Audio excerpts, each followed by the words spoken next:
First of all, good evening, everyone. Hope y'all all doing good tonight. Dr. J, I'm sorry, are we ready? Your camera's on and everything? Yes, sir. And it's recorded. We're ready to go. Yes, sir. Okay. Good evening, everyone. I'll now call this meeting to order. Ms. Clary, would you mind taking a roll call vote, please, ma'am?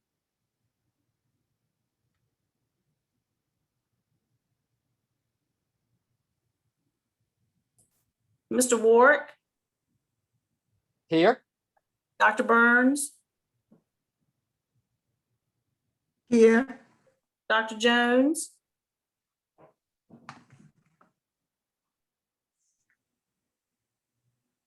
Mr. Puryear, Here. Ms. Seward, Present. Dr. Jones. Here. Thank you. Thank you so much, Ms. Clary. School board, y'all all have had a chance to look at the agenda. We will now take a motion to accept the agenda as presented. Mr. Chair, Mr. Chair, I move we accept the agenda as presented. Okay, do I have a second? Second. Any questions on the motion? Ms. Clary, would you please take a roll call vote on that, please, ma'am? Mr. Puryear, Aye. Dr. Burns, Aye. Mr. Ward, Aye. Mrs. Seward, Aye. Dr. Jones. Aye. Thank you so much. I guess we'll get straight into the presentation. Josh, I'll let you have the floor unless Dr. Majek, you have some words you'd like to add in first. No, sir, just a quick word in terms of what Josh is going to be presenting tonight. Okay. Looking at some of the facility options. As you all can recall, I believe you all had started some of the process and talking through it before I came on board, but I know that we had connected with Josh and really got the process going back about 3 years ago, 2018. And things sort of came to a halt right before COVID. And then I know it picked back up with the facilities committee with Mr. Puryear and Mr. Warwick back in January, February. And we're now at an incredible point with the support from the Board of Supervisors. And I know these two gentlemen, Mr. Warwick, Mr. Puryear, along with Mr. Bauer, have done an incredible amount of work. And that's what Josh is going to show you all tonight. And hopefully get some feedback and everything from the full board and look at the timeline for the next steps. Did that sum it up, gentlemen? Great job. Okay. Yes, indeed. All right. Thank you. All right, Josh, it's all yours. Great. Let's see if we can screen share here. Okay. Can everyone see my screen? Yes. Okay, fantastic. Well, thank you all. I appreciate everybody's time. I know it's busy, and we will do our best to keep this under an hour.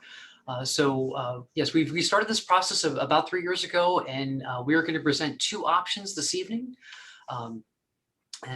So let's get right into it. So the first option would be to I can see most of my screen. So this is option number one. I said the first of two options. So this option would involve closing all three of your elementary schools. This option would also close the middle school. And what we would look to do is to construct a new replacement pre-K through sixth grade elementary school, and expand your current high school with a small addition to a 7-12. So this would reduce your schools down to 2 schools. Okay. So the high school would receive a small classroom addition and limited renovations with a grade alignment of 7-12. So the pros is that this could consolidate all of your buildings down into one campus. This would reduce your buildings from 7 to 3. So this would be your pre-K through sixth grade elementary school would be 1 building, your high school would be 2 buildings, and then your tech center would be 3. The addition at the high school would permit a clear separation of the of the 7-8 to the 9-12 classes. With the construction phasing, and we'll get into that in a minute, this would limit the amount of disruption of your educational program. The positive of having all of your grades in one building this does allow a greater collaboration of the teachers amongst the same grade level. So as an example, is right now with the 3 elementary schools, you have a kindergarten in 3 different buildings, a first grade in 3 different buildings. This would allow all of your kindergartens, all first grade, all second grade to be in one building. So the teachers can all collaborate together, and be all on the same educational program. The other positive of having all of your grades in one building is that you're able to really keep a level amount of students per classroom per grade. So I know that's an often challenge when you have elementary schools spread throughout the county, is that you may have one third grade with 12 students in, one with 36 students in, and one with 28 students. If all of the classes are in one building, you can have an even, as close as possible spread across the teachers to really get the same equity amongst the classes. This also allows, larger classes and collaborative spaces. And this, if everything was on one campus, this would allow athletic complex access for the elementary students, your middle school students, and your high school students. So the cons would be that the division would close 3 elementary schools and your middle school as part of this option.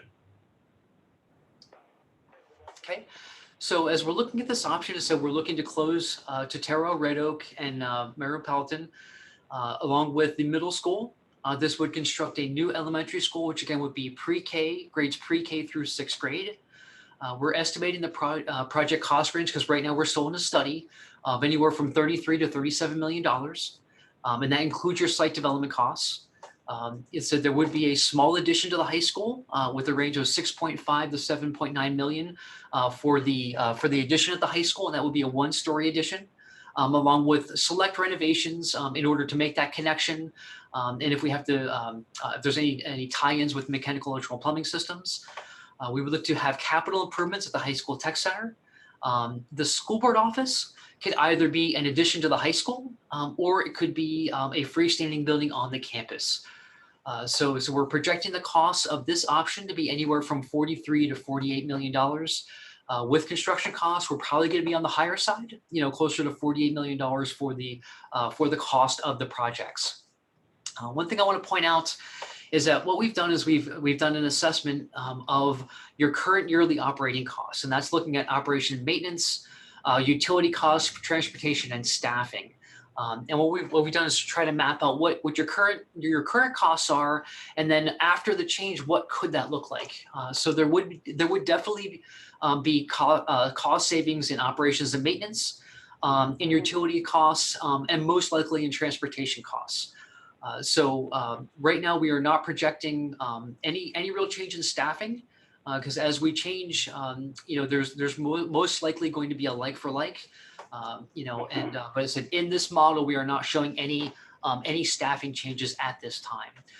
So when we're simply looking at operation, maintenance, utilities, and transportation, we're estimating a projected cost savings per year for the first several years of about $1.3 million, $1.26 million. Now, one thing I do want to point out is that part of that cost savings is the repair and maintenance and operational costs of your current buildings, of your 3 elementary schools and middle school, which have a high operations and utility costs.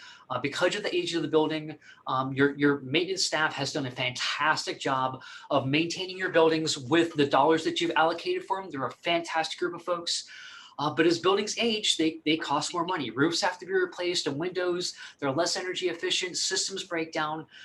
So you're going to see, as you would, if this option is selected, you're going to see some higher cost savings in the beginning, because those costs are going to be there. Now, as your building gets to be in the in the 5 to 10 to 15 to 20 year, any building is going to have maintenance costs, and that will increase.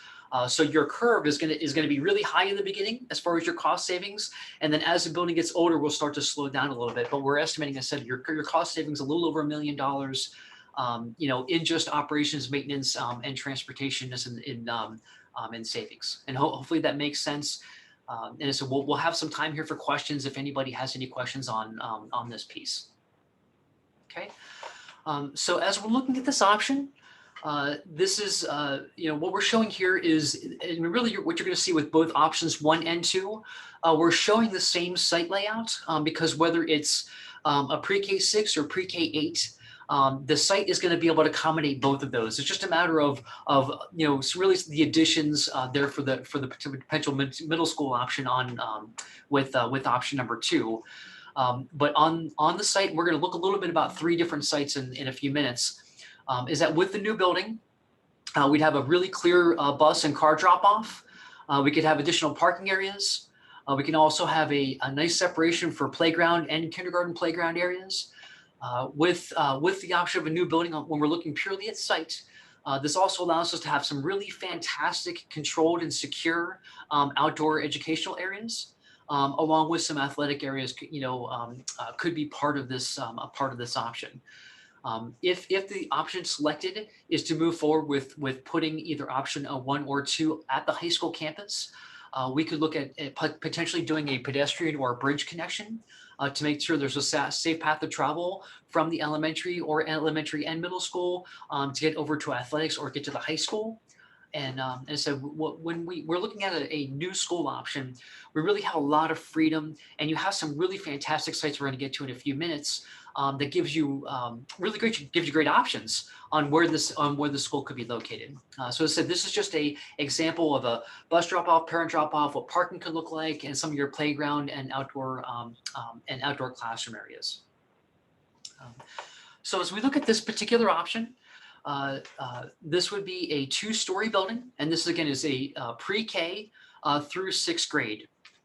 So if everybody hopefully can see my arrow, that what you'd have a secure front entry to the building. The pink area here would be your administrative suite. So principal, health, guidance. Because we want to try to focus on the littlest legs and the smallest feet. Putting those closest to the front entrance and also trying to get them closest to the specials.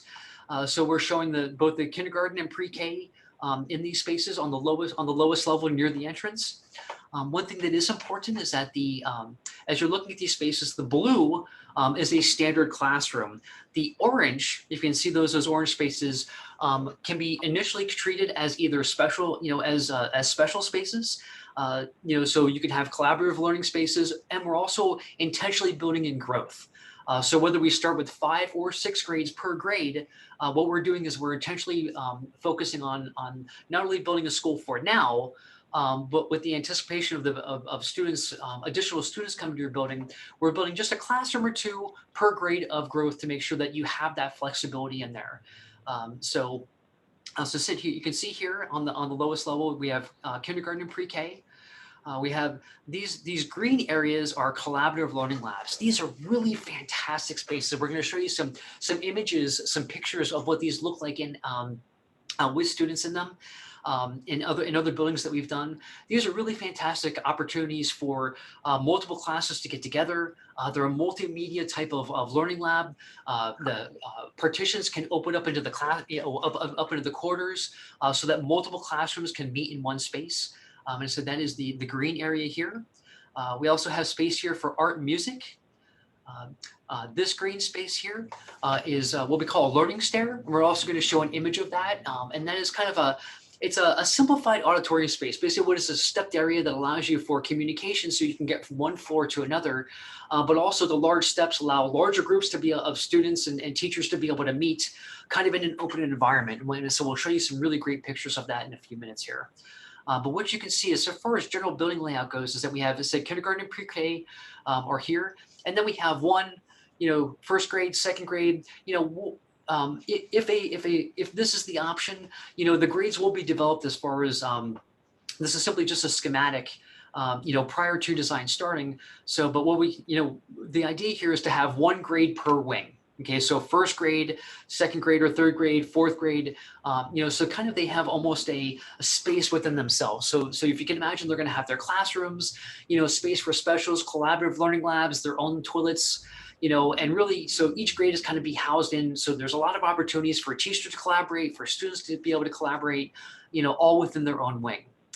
So this yellow space here, which runs planned north-south, that's kind of your main commons. And that is a way for students to be able to get from their classrooms to the specials area. So that is, I said, art, music, your gymnasium, your cafeteria, all those different spaces. Plus, those are really great spaces for students to be able to collaborate and think about when these spaces are spaces for science, science fairs and other activities. One of the schools that this is modeled off of, every year they do a theme, so they do like this year it's a circus theme, so they have all kinds of different, different circusy type events all throughout this space. I love doing elementary schools. First of all, most of the students are shorter than I am, which is really awesome, but also because there's so much fun. You get to have fun with colors, and the students really, it's really a student's first impression of school. What's fantastic is when we start off with really great spaces and the students are excited, that's the beginning of their whole educational experience. And if we can start there in elementary, we're only going to be able to foster that love for education as they move forward. So we're looking at, so some of your spaces here. We have your gymnasium. We could look at a gym floor. This is a full basketball court. Bleachers here, so that way not only is this a space for all of your students to be able to gather, but also if you have an event with parents, parents can be up on the bleachers. One of the favorite things that we like to do as architects, in an elementary school, is create a dual sided stage. So if everybody can see here, you've got your gymnasium on one side. The stage actually has two different openings, okay? And this is you see one opening here and the second opening, it's actually closed with a sound partition. And then on the far side of that is the cafeteria. Really what this allows you to do is have this as a multifunctional space. So if you have a larger event, a play, parents can be on the gymnasium siding, setting up their chairs. This can be your proscenium opening, so that way the stages are with the curtains, the folding partition comes back. Now, if there's a play, the students can be on the cafeteria side and be fed from the backside to be able to do that, whether it's a play, whether it's a awards event, whatever's happening. On the flip side of that, is that on the other side, this partition does the same thing. So this partition can open, this one can close. And on this side, if you want to have a more intimate event, you want to have a dinner, a dinner theater with your students. Now on the cafeteria side, you can have a completely different experience. All that's happening from one stage, and it's really, and I'll show you some images in a few minutes of what that looks like. We love doing it, and the elementary schools really tend to utilize the space heavily. This is your cafeteria. So this is your cafeteria and your kitchen space with serving lines. So some additional special spaces, and I said we're looking at housing one grade per area. So as we move up to the second floor, this could be 3, 4, 5 or 4, 5, 6. So you can see the collaborative stair that's going to happen along with the specials, and then above your admin space would be your media center. So we have a lot of opportunities here for daylight. So a couple things we want to focus on, I said, is having those collaborative spaces for each one of the grades. But one of the things that's really nice about this design is it allows us to have daylight in every educational space. One of the things you're going to see in all these images is collaborative learning environments, great classrooms, and a lot of daylight, and really allowing the students to have a really fantastic learning environment. Okay, so here's just some images, of what the spaces could look like. This is actually a collaborative learning lab that is on the second floor. You can see off to the left where, you have different types of seating, soft seating, hard seating, movable furniture, inside the space, lots of daylight, lots technology. You can see the projectors, whether that's a wall mounted projector or overhead projector. We're seeing a lot of touch screens is happening in these type of spaces. Off to your right, you can see the, different types of furniture, bean bags, which are fantastic. Again, that different types of soft seating. This is the same space. Here you see some bean bags, some soft seating, and here you see opportunities for tables and chairs. So in any environment that we create that's a collab, we want to make sure that we have different types of seating for different types of educational environments. This is that learning stair that we talked about. Not only this is an opportunity for students to be able to go from the lower level up to the upper level, but where multiple classes could be able to meet. And engage into, so how wonderful could it be for maybe a kindergarten and a 6th grade, to do, different type of experience, Teachers can be down here, lots of multimedia. What you can see is that, with any elementary school, I want to try to introduce color and shapes, make the environments dynamic. Outdoor learning spaces, creating safe outdoor learning spaces for students, whether that's, opportunities for science, to learn on an environmental standpoint, to have, little areas where students can plant, and can grow. But also we want to make them safe. How can we make spaces safe that the students can be out there and be in an educational environment, but yet not allow outsiders to be able to come in, or students out of that space. With the wings that we have designed in these different options, so we have really great opportunities for creating outdoor learning spaces. 21st century environments. So a lot of flexible seating, lots of one-on-one learning for teachers and aides to be able to work with the students, along with a lot of technology that's integrated into all the spaces.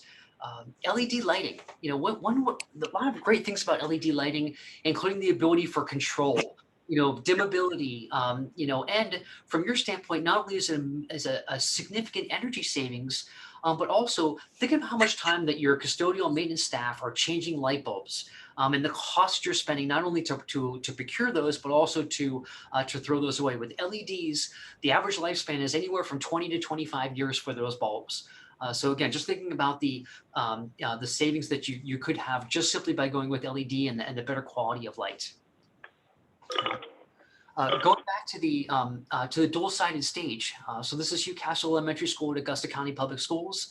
So this is that hard partition. Not only is this a partition that allows balls to bounce off of it, it's an acoustic partition. And then just on the other side of this is the stage, and on the other side of that is your cafeteria. So you can continue to see this is a library space, with lots of different types of seating. Whether that's the flexi stools that students can roll around into, or just a standard tables and chairs. Lots of daylight, even in your gym spaces, having lots of daylight in those spaces. Acoustical sound baffles in order that to keep good acoustics, and a nice floor that is not only designed for your everyday use of students, but also schools are community centers. Allowing the elementary schools to be open after hours for rec leagues and, or Boy Scouts and Girl Scouts to be able to utilize the spaces, creating a separation between the public spaces and the classrooms. So that way you can be more, that we can ensure friendliness, towards allowing those after hours events to happen. That's not necessarily just for schools. The media center. So this is an example of a media center. Said circles, shapes, different types of lighting in the space. Lots of daylighting, control for daylight. You can see the roller shades. You can have a lot of fun with graphics. As example, here's a tree. We actually did an upside down tree in this collaborative learning lab. So if you imagine that, here's your ceiling, and the floor is actually the tree underneath. There's so much fun that you can have with an elementary school. Imagine this is your elementary school and you're coming in, you're like, wow, this is amazing. It's an upside down tree. It's my space to get to learn in. Cafeteria space, lots of ability to see in the space, and also for students to be able to see out, continue to say daylight, and fun spaces for students. Okay. So as part of this option, so we're looking, moving into the high school, we would be looking at a addition, and the goal of the addition, which is currently right now grass space, would be to create, a clear separation as much as possible for the 7th and 8th grade core classes. For example, for those of you who've been at the high school, this is your, this is your dining room and gymnasium. And so the addition that was done in 2004, was really kind of focused on those additions. This would, kind of put the 7th and 8th grade as close to those specials to the, to your main core spaces, your cafeteria, your gymnasium, your media center, and then have that connection. You have a little bit of capacity at your high school as it is right now. So there would be some flow into this space here, but like I said, what our goal is for the 7th and 8th grade core classes, is try to keep them as close together as possible. And then 9 and 12, we would kind of do some shifting around for 9 through 12th grade. As we're looking at this project, this would be focused on creating addition to make your high school go from a 9-12 to a 7-12. Okay, so that's option one. Do we think it's a good idea to pause for a moment and maybe get some feedback on option one before we move to option two, or would you like me to keep going? We're at 6:25. Keep on if everybody else is good. Yes, sir.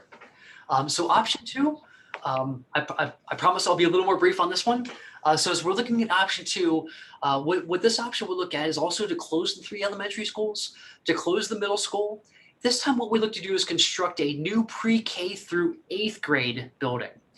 So what that means is we'd have pre-K, kindergarten, first, second, third, fourth, fifth, sixth, and then or fifth. And what we look to do is create a 6th through 8th grade. And kind of if you can think about this, it'd be almost a school within a school. So this is said if you look at it, it'd be an elementary and middle school.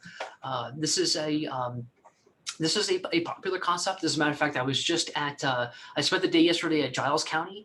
They actually have three buildings that are pre-K through 8th grade.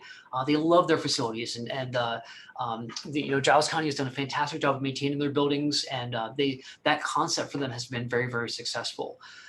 In this option, we would look at constructing a new pre-K through 8 building. At the high school tech center, we look at capital improvements, and then we still look at the school division office as either being a freestanding building or as a addition to the high school. Okay, so pros. This would consolidate buildings down to one campus. So essentially, we would be looking at the option with the pre-K to having all the buildings at the high school campus. We still be reducing your buildings from 7 to 3. Construction phasing, we said would allow a limited disruption of the educational program, because what we'd be looking to do is construct this new school, either on the high school campus, or we have another option to, what this would allow us to do is to construct the new building, and close all 3 of your elementaries and middle school and move those students to the newly constructed building.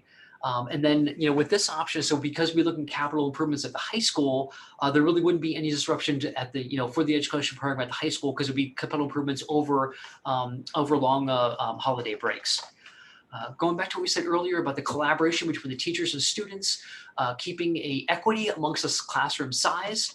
And we still said if it is all in one campus, this would allow us to have, commonality amongst all the grades to have access to your new athletic complex. So the cons, I said, would be to close the 3 elementary schools and the middle school. And at the high school, instead of receiving an addition or renovations, we'd be looking at capital improvements only at the high school for this option. Okay. As we're looking at this option to construct a new elementary / middle school, this would be a pre-K 8. We're looking at a cost range of about $38 to $43 million for the construction of the new school. The high school would receive capital improvements of about 1.6 to 1.7. Same thing with the tech center.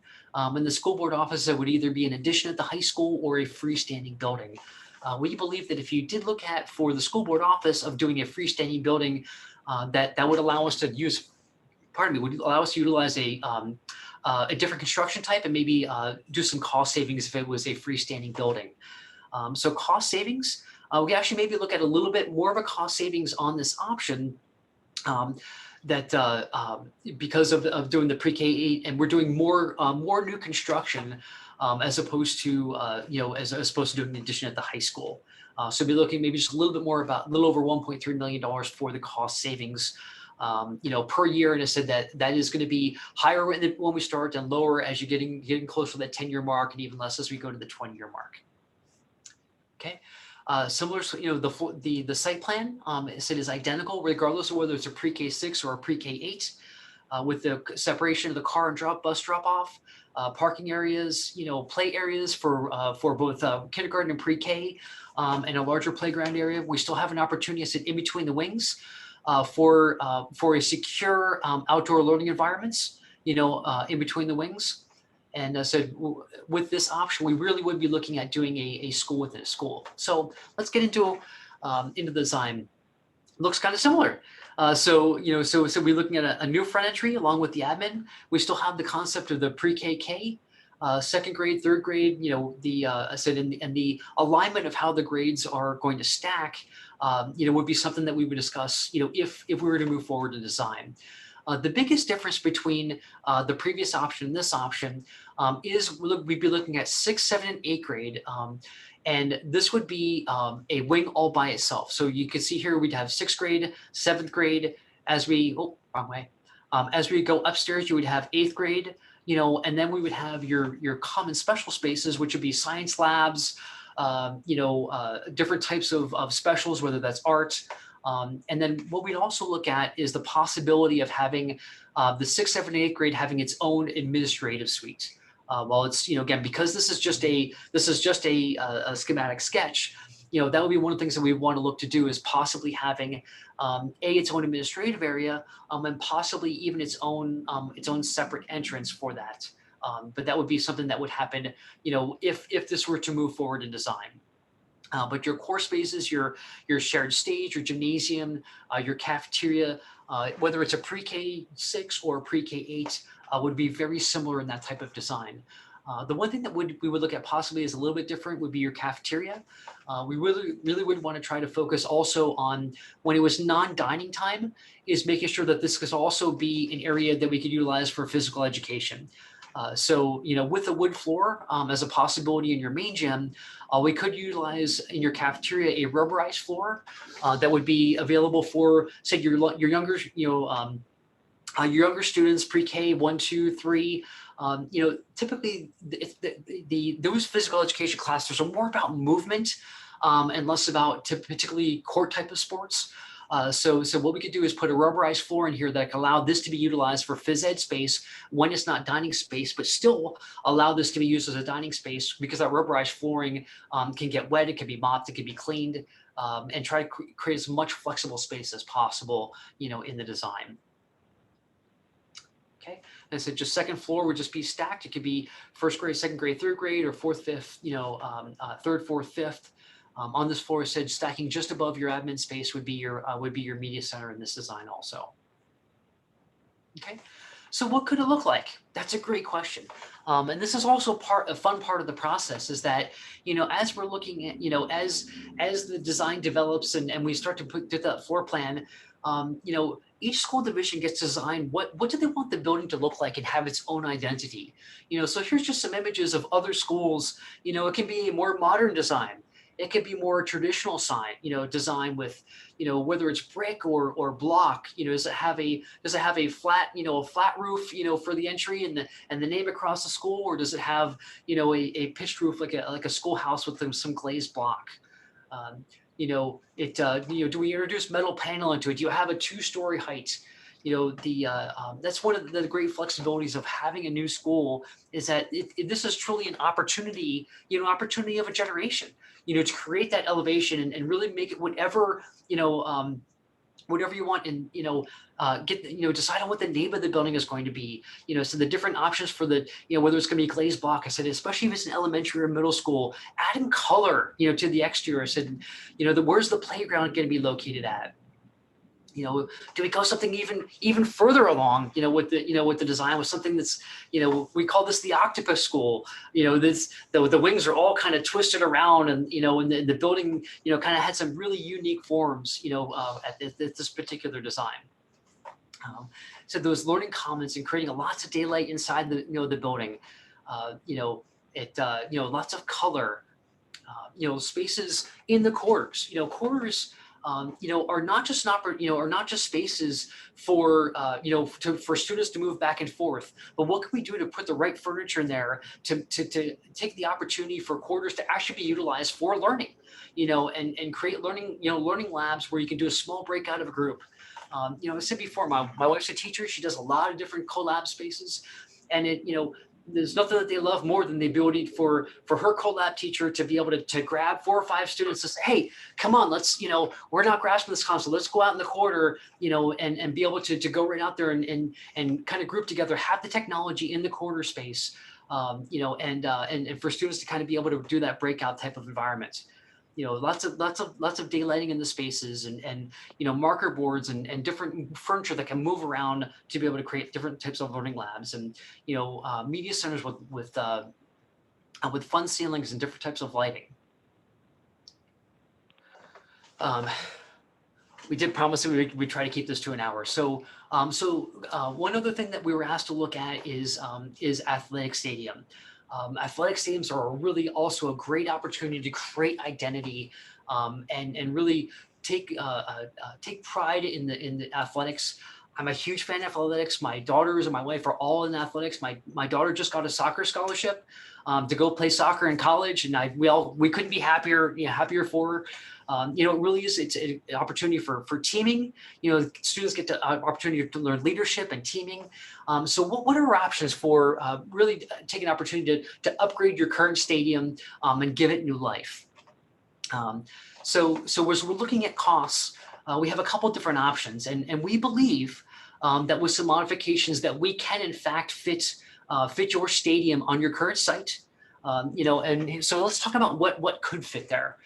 So one of the things that we would look to do, so your current stadium is actually right about here. High school is just planned south of here. High school is down here. So one of the things that we do is we'd actually rotate it. So what we want to try to do is get your football and soccer stadiums to actually run north-south. So this is an example, of a synthetic grass field with an 8-lane track that would give you now the opportunity to have a all-weather track surface, but also to be able to host regional events. So what this shows is a synthetic grass field. They said it could be everything from football to soccer to lacrosse, field hockey. It can stripe for a lot of different events with synthetic grass. It's a surface that can be used 24 hours a day, 7 days a week, regardless of whether it's raining, snowing. Mm-hmm. And what we look to try to consolidate the stadium is that what we found is that if we put your toilet rooms, your bathrooms, concession stands, and and your team rooms, if we put them actually underneath of your bleachers, that does a couple things for you. One is that it saves on the amount of area that the stadium is going to take. It also reduces the amount of stormwater that you have to do. It also allows the structure of the toilet rooms, the concessions, and all those spaces that the bleachers can actually sit on top of those. It elevates the bleachers. So from an intimacy standpoint of being able to watch the game by being elevated, now you're over top of all the players and the coaches, and you have a much better viewpoint of being able to view those games. So what we're showing here as an example is that it said all of your concessions, everything would actually be sitting underneath of your bleachers. It said all the toilet rooms, for the public, your team rooms for your, and inside those team rooms would both be your toilet rooms, your bathrooms, and also showers for. And then we're also showing your visitor bleachers. I said, and this concept has 8 lanes, 8 lanes for the track, your ticket booth. On the site, we believe we can also fit your softball field. So this would be a softball field that would be grass. So that would have your inner, I don't think of the name of your sand mix with a grass field, and then be able to replace your tennis courts, and also have a small practice area all within the confines of your current stadium. Now, what this concept would propose is to either locate your baseball diamond either A, in front of your tech center, or B, across the street. I don't want to say it's Parker Avenue, but across the street. A couple other things that we'd be able to do is do a proper orientation. So orientation of your baseball and softball. Ideally, what you want is when you have your batter, is that you want the direction of the batter to be looking northeast. And the reason for that is to make sure that the batter is never looking into the sun. So with both your softball and your baseball, with the relocation of them, and we're showing the costs, this would allow us to do a proper orientation of them and really kind of get them to be the most advantageous for your athletes. So hopefully that makes sense, everybody. We have one more option, which is option B. This looks at things a little bit differently. So in this case, what we do is we would have more synthetic grass. And what we do in this concept is that we would have 2 synthetic grass fields. So this would be 1 synthetic grass field, which would be your main football and soccer stadium. Again, with an 8-lane track showing around. This would be your bleachers with all of your concessions underneath, your visitors bleachers. This would be a 2nd synthetic grass field, along with bleachers on both sides. And what the idea is that your baseball and softball would actually be part of the synthetic grass. So you can see your baseball field is here. The outfield is right here. I said, and all of this would be synthetic grass. This is your softball. What's not showing here is your outline. I said, but this is a little bit larger, of a field. So I said, but the goal in this option would be to provide you 2 synthetic grass fields, not 1. So the positive of this, there's a cost premium, but the positive of this is really to allow more synthetic grass for practice. For multiple sports, whether that's boys and girls sports or your band.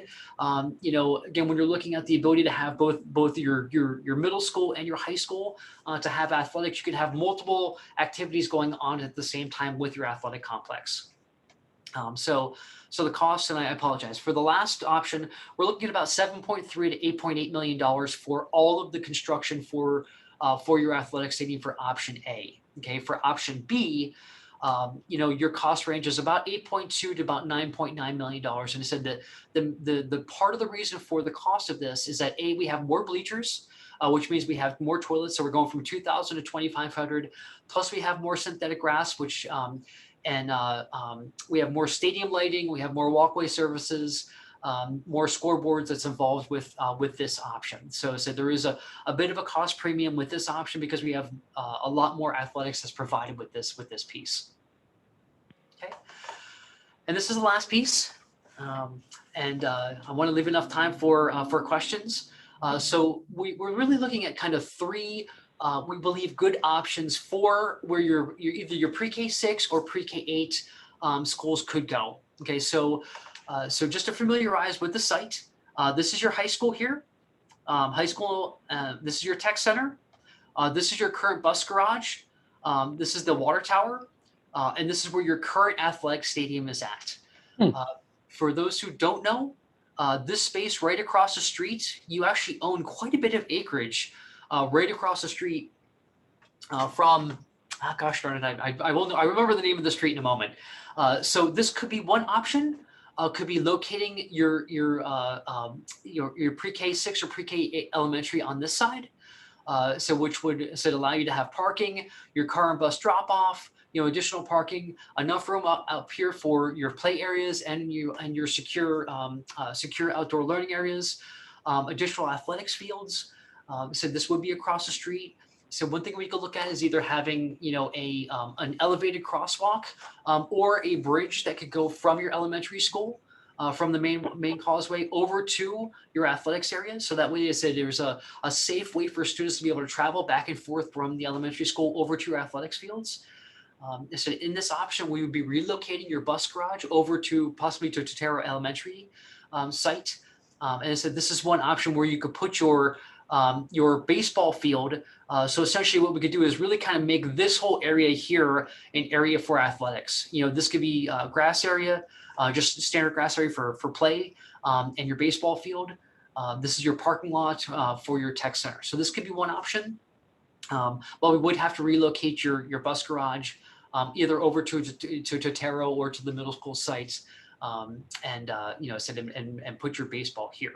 Okay, so this is option A. Option B would be to locate the elementary school on the site of your bus garage. What's attractive about this site is that this gives you just a little bit more control, because what you could do is actually have a little bit of control of this street, kind of bringing you a little bit closer to your tech center campus. This site is relatively flat. So when we're looking at the overall construction, here's your athletics area. Here's your elementary school. You could have a shared parking or bus drop off, for the elementary students to sit with your tech center. You may want to look at expanding, parking here on the tech center side. So in this option, instead of putting your baseball field here, you could actually put it across the street. And you really do have an opportunity here to develop more athletic fields, on this site here. There's a little bit of a grade change, on this site. So there is a little tiny bit of a cross premium that we may be looking at for this site for athletics. We believe that we could use on the previous option, try to use the contours of the site to our advantage as we're creating an elementary school with this option by, instead of actually going up a story, we could go down a story, and work with the contours of the grade as opposed to trying to fight it. So I said, but going back to option B, so this option I said would put your elementary school at your bus garage site. But I said with both options A and B, this really does consolidate everything onto one campus. So if you can imagine having pre-K all the way through 12 on one campus, your school board office, your division office could be on the same campus. This really gives you a lot of freedom for buses. A lot of control, a lot of collaboration between schools. That you could have, your seniors, your older students coming over and doing book reading to your elementary school. So all of your athletics are here, and so this really does give you a lot of opportunity, for collaboration. And then the final option would be to construct the new elementary pre-K 6 or middle school at your Totero Elementary site. It's actually another good site.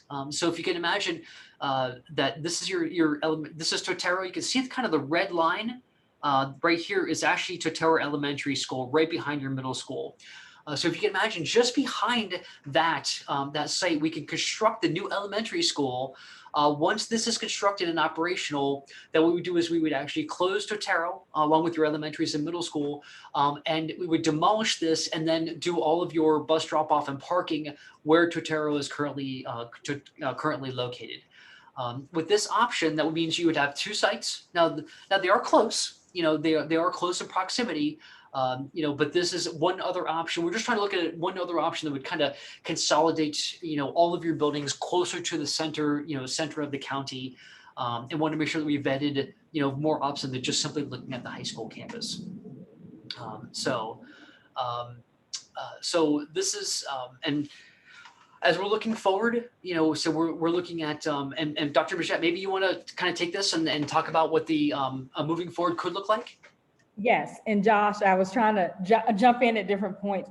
I know we said an hour. You don't have to rush. You've done a wonderful job. I do want to tell you that. So it's really exciting. This timeline, it will be posted. Also, this recording, Ms. Pearson will send this out to the division and put it on our website so that if there's anyone that that missed it and wants to go back and look at what the board is discussing tonight, please check out this video. You'll see here, we had 2 facilities committee meetings last week, and that's just the tip of the iceberg. I couldn't go back and list all of the others that we've had. Tonight, the special call meeting. We're planning on doing a steering committee meeting on the 12th of May, 6 o'clock. We have a tentative prep for community meetings. That's not a full board meeting, but that's just a small meeting that we'll have with Josh and the educational partners so that they prepare for the community meetings. Community meetings, we're going to have one May 17th at Totero. That's going to cover Totero and Russell Middle. May 26th at Maher and Powelton, and then May 27th at Red Oak Sturgeon. They're going to be in person, but we will still live stream them so that those who cannot attend in person will still be able to see them. We're planning on sending surveys out to parents and families at each of the locations. And the rest of it is still, and I put subject to change, June 14th, regular school board meeting. School board would potentially vote on the option, looking at a joint meeting a few days later with the Board of Supervisors so that we can present to them what the option is because they've been so gracious to fund us. And then looking at the design phase beginning in July 2021, kind of going through February of 2022, and then place those options out for bid in February of 2022 and the RFB for public notice, and that March acceptance of bids and work to begin that March or April of 2022. And as always, any of this is subject to change.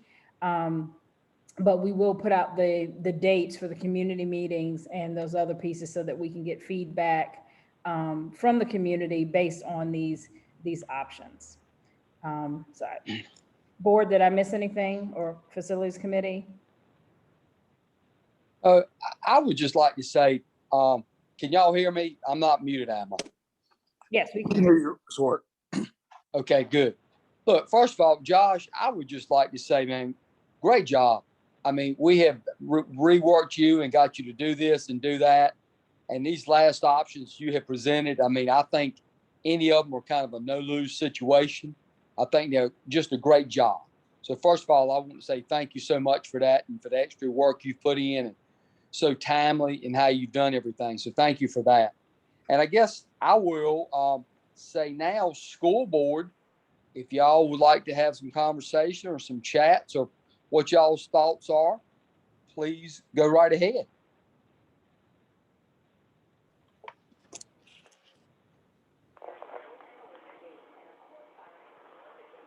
This is Miss Seward. Only question, and again, I too share Roy's sentiment to Josh as well to say thank you for the hard work you've been putting in, and as well as Dr. Majette to the Board of Supervisors for funding this this endeavor, and also to the community. And I would be remiss if I didn't mention Mr. Nelson Burchett, because he presented us with an option to get us to think outside the box, to say, hey, what about the one, a center campus or center location for the campus, which gave Josh something else to think about. So thank you for your flexibility. But again, thank you for the community who's come up with some great ideas or just with some encouragements and just say, hey, you think about this, you might want to look at this. But just one question to Josh quickly. The cost of materials staying the same. I know that price range is, you said it could be like for option one, or maybe even for both of them.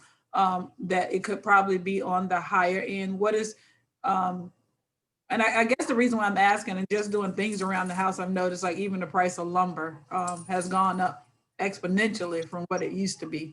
But do you think that we'll be able to stay within that target?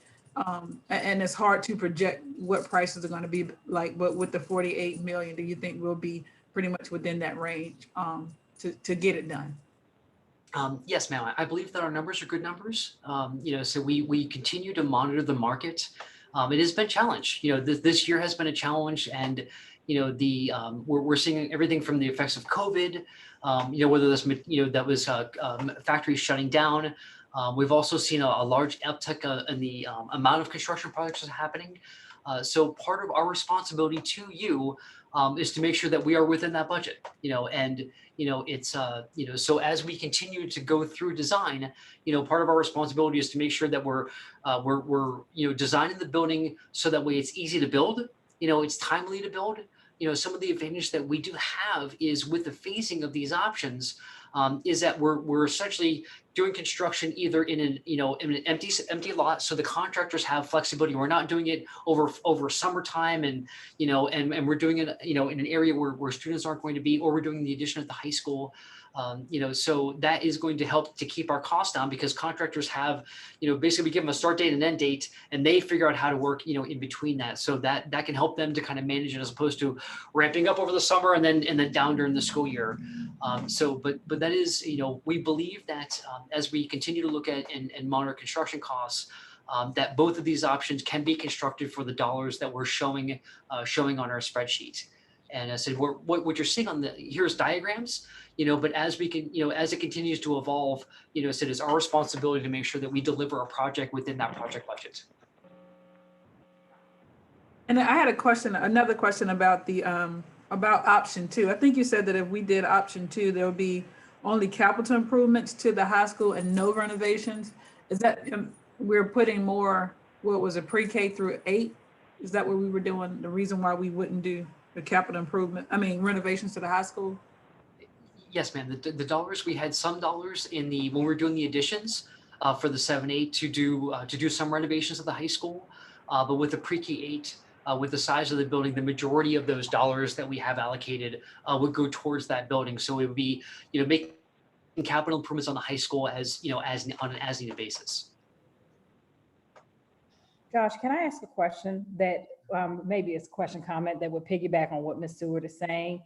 So we know what we have in the CARES 2 funds, and I have to get with the finance committee, and we know that what's coming along with the CARES, the ESSER 3 monies, and they're saying that we can use a lot of that for windows, doors, HVAC, things like that. Could that possibly, if this was the option chosen, could that possibly offset some of the cost, because we would have those CARES monies, that the high school could get a little bit more in terms of renovation if we were to use the funds in that way? Yes, ma'am. And the good news is that the majority of things you just listed are the things that we need to improve at the high school. So, so it's actually really convenient that, that what we're allowed to use the money for is actually where the biggest need is, is at the high school. So the answer is yes. With the capital dollars, if we could use that CARES Act money to work on those, the window replacement, HVAC and other pieces, then we can use those capital dollars a little bit differently. So instead of putting that into HVAC, we can put that into technology, into finishes and other pieces to really kind of bring, use our dollars and stretch them as far as possible. So thank you, Dr. Majette. That's absolutely correct.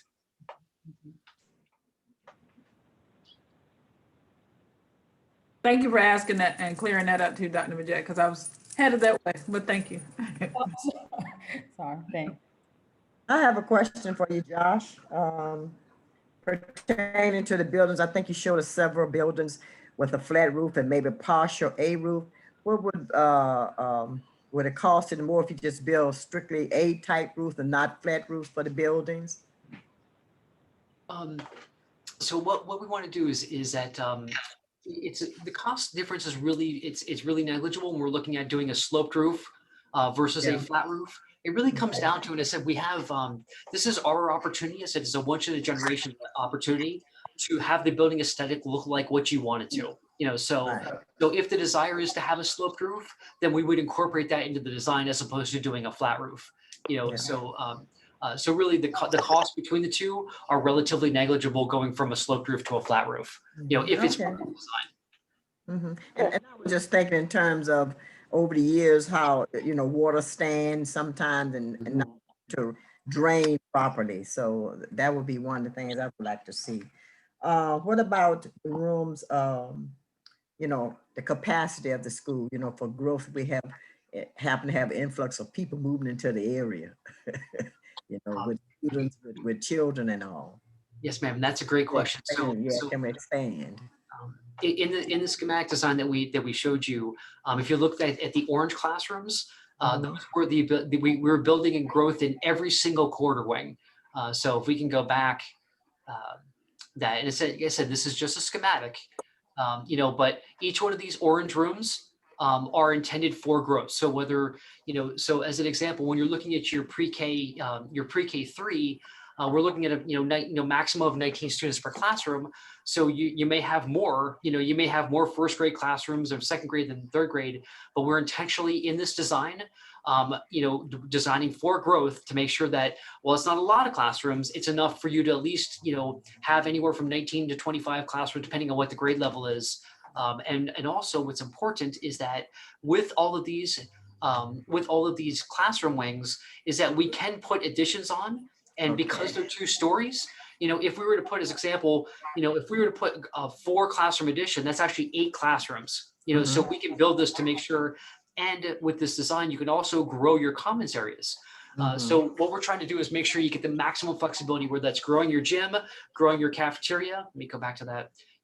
This concept allows you to grow your gym out, grow your cafeteria out, and your classroom wings out. That if you, wonderful thing, if you see growth, we have some ability, it's already in the design, but also that we're making sure that you have the ability to expand the building in the future and not have to go and say, oh my gosh, now we got to go and build another building. So. Okay. And also, I'm thinking in terms of exceptional education wing, or strictly, or would they be incorporated into the other grade levels? Because if you have a grade level, then you have to have exceptional ed strictly for those particular type students. Then will we have be able to place them without taking away from the other grades?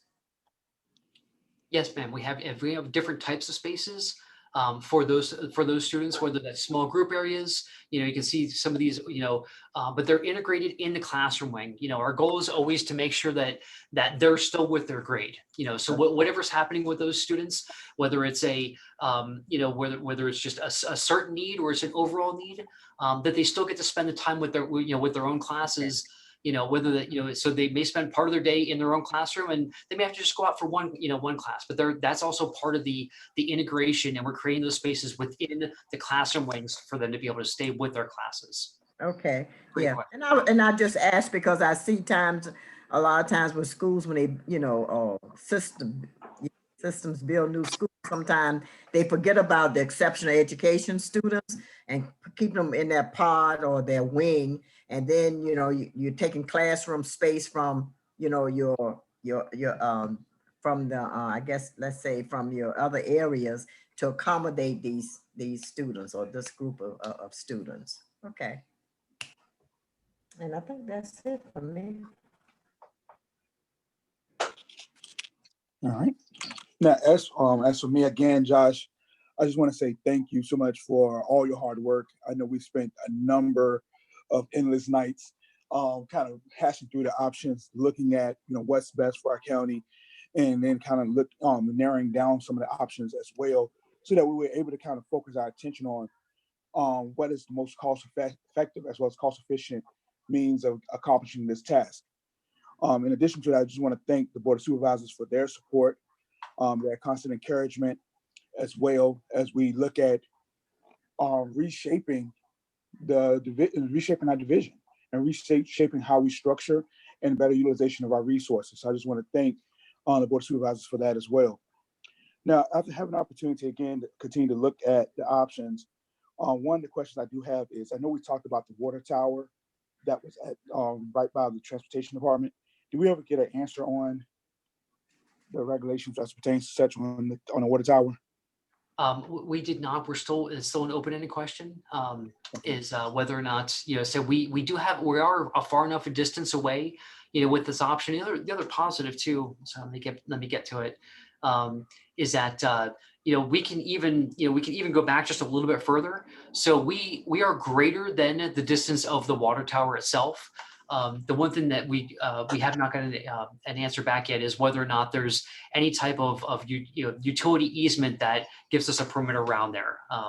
So I expect that we'll have an answer here shortly. I just don't have an answer for you tonight, Mr. Prayer. No problem. All right.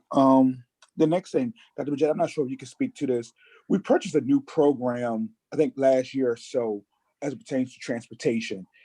Can you kind of give us like a brief overview of that particular program? Because I know some parents may have some concerns about the amount of time in which their child may be on the bus if we are closing all the elementary schools or whatever. And I understand right now we have not worked the routes to kind of see exactly what the estimate, what the time would be.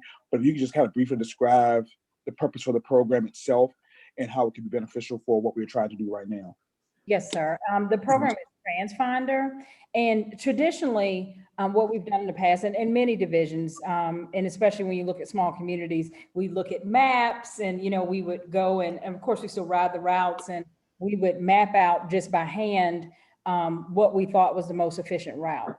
The beauty of TransFinder is once you get in all of your information, your addresses and everything, it will determine what's the most efficient route. So we'll be able to use the system and work with that company to put in all the locations based on what is decided by the board, to look at all the routes and find the most efficient routes that we can take to bring our students to and from school. Yes, sir. So we would definitely use that software and that company to make sure that should one of these options be chosen, to make sure we have the most efficient routes for those students. Yes, sir. Awesome. And one last question. I know that a number of our employees may have expressed some concerns or have some anxiety. And anytime we talking about consolidation and or closing schools, do you want to kind of speak to why we're saying that it's not going to be as much saving when it comes down to personnel as we're looking to try to do a 1-for-1 or so? You want to explain that as well? And I saw Josh, but I want to really touch on when we think about personnel and things like that in the county, in the school division, we're still going to have those same number of kids. We're still going to be able to, we still need to provide services for those students. We're not trying to, we want to provide equity across the board, but we're not trying to double class sizes. Right. That's right. Also, one thing that, and I think, just hopefully to take some of that additional worry away from teachers and staff, is that we lose any number of personnel just through general attrition every year, whether it's retirement or going to another location. So, those core folks, those people who've been here for a long time, and those people who are new here and they plan to be here for a long time, it really shouldn't be any concern there in terms of having a position or having having a position. It just may be a new location. But it would still, you still have your position. So I know that, and I'm glad you asked that, because I know that, I've had some people reach out and say, well, what's going to happen? What does this mean for me? We still have the same number of students, and we're still looking at growth, as we move forward. So I just don't see any change there. Josh, did I miss anything, or anyone? No, ma'am. I said we did not calculate any changes in staffing at all, and we were doing our cost savings. Yeah. All right, awesome. And then I guess, for Dr. Majak, one last question for you. I know we talked about utilizing the ESSER funds to help cover some of the renovations. One of the other questions I guess I have is, I know we allocated like 1.2 or something $million for the building, either standalone building or doing an addition for the school board office. Is it possible for us to utilize some of our current capital improvement funds to maybe purchase a standalone building and then move the money that we have allocated for the school board office out of this project into renovations for the high school? Is that possible? Yes, sir. So with our capital improvement funds, that's there at the BOS, and I don't have the exact number in front of me, but it's a little over 400,000 that's there. And so should this be your request, then we can go to the Board of Supervisors to appropriate that however you all see fit. Yes, sir. Okay, awesome. Thank you too for that. And then one last question, Josh, for you, and that is, I know we talked about the synthetic versus natural, and just for the sake of the whole board, can you kind of explain, because I know that there is a cost difference between the two, but can you explain why it's more beneficial that we go with synthetic versus natural when we look at the athletic complex? Right. So some of the big benefits, there's natural grass is natural grass, so the biggest benefits is when you're really looking at a synthetic grass field, it's about a 3-to-1. When you look at the ability that, I said, unlike a natural grass field, so we all know what natural grass is. It could be ruined on a bad Friday night, with a lot of rain. You have a football game, and it could be destroyed, and then just makes it more difficult. You have to allow it to heal. With synthetic grass, you can play on that field 24 hours a day, 7 days a week. Regardless of the weather, and that field will continue to perform. So what we're finding is that, I said it's roughly equal of about 3-to-1, because we're seeing school divisions that have students out in the field at 5 o'clock in the morning, and bands out there at 11 o'clock at night with the lights on, on the practice field. It's used, all day long. I said it really does give you the maximum amount of flexibility. The reason for the difference in cost is that not only are you paying for the synthetic grass, but you're paying for all the stormwater and all the under drains and all the other pieces that come along with it. But I said, when you're looking at the field, imagine I said you being able to use a field without rest. Is that unlike with a natural grass field, plus when you're looking at maintenance, and it's to try to compare apples to apples, is that a grass field you have to fertilize and water and cut. With the synthetic grass field, really the only thing you have to do is groom it and clean it. Hopefully you're not cutting it, but really you're looking to groom it, and clean it is really the biggest efforts you have to do with the natural grass or with the synthetic grass. What we're also finding is that, the field itself lasts about anywhere from 10 to 15 years, depending on the use. In which case, when you get to that time period, then what they do is they roll up the grass itself. The underlayment, all of that stonework and drains and everything stays in place, and then they put a new carpet down over top of it. And the carpet is the grass itself. But when you're looking at the long-term life, if you truly look at the effort that you put into maintaining a quality athletic grass field, your payback on a synthetic grass field is faster than it is on a natural grass field. If you're truly looking at a high athletic quality, grass field. So I hope that answered the question. And I can even give you a chart of kind of the apples to apples on the two, just so that way the board can see what that is for synthetic grass. Okay, awesome. Thank you so much too. I appreciate that. Any other questions, board?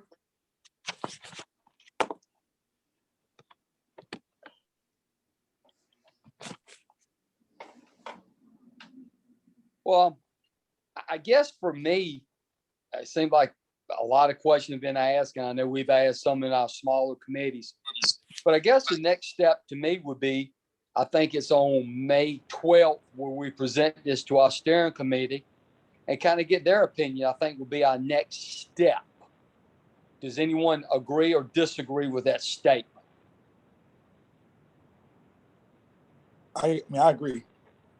I Okay. agree as well. Mhm. Yeah, because I really think, we have them.